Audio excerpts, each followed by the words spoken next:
Naniniwala si Ultimate star Jeneline Mercado na mahalagang sundin ng mag-asawa ang kanilang sinumpaang pangako sa isa't isa sa pagharap ng mga problema nila sa panahon ng kanilang pagsasama.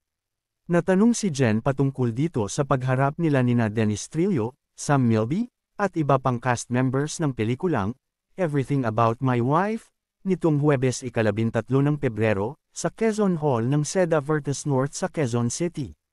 Ayon kay Jen, napaka-importante ng sinumpaan ng mag-asawa Pagka may sinumpaan kayong pangako sa isa't isa, kailangan ninyong mapanindigan yun, importante na magawa nyo yun ng magkasama kayong dalawa.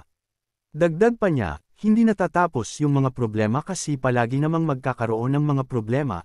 Ang importante kung papaano kayo magiging matibay at kung paano nyo masusolve yung problema ng buo pa rin kayo. Balita, showbiz, sports, features, opinyon, ibahagi, home, showbiz, pelikula. Jeneline Mercado, naniniwalang importante sinumpa ang pangako ng mag-asawa. Photo courtesy, Crea Zion Studios, FB. Jeneline Mercado, naniniwalang importante sinumpa ang pangako ng mag-asawa.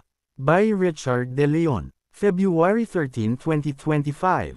Ibahagi. Naniniwala si Ultimate star Jeneline Mercado na mahalagang sundin ng mag-asawa ang kanilang sinumpaang pangako sa isa't isa sa pagharap ng mga problema nila sa panahon ng kanilang pagsasama.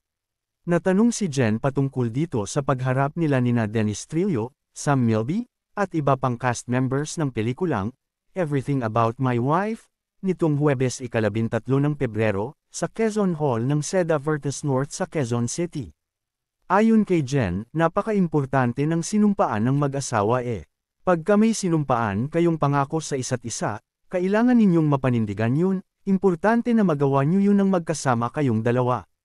Dagdag pa niya, hindi natatapos yung mga problema kasi palagi namang magkakaroon ng mga problema. Ang importante kung papaano kayo magiging matibay at kung paano nyo masusolve yung problema ng buo pa rin kayo. Inamin ng mag-asawang Jeneline at Dennis Trillo na paminsan ay nag-aaway sila sa set ng kanilang taping ng pinagsamahang teleserye noong medyo bago pa ang kanilang relasyon.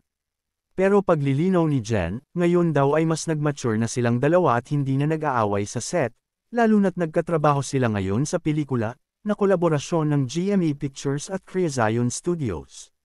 First time magkatrabaho nina Jen at Den sa isang pelikula, na mag-asawa pa sila.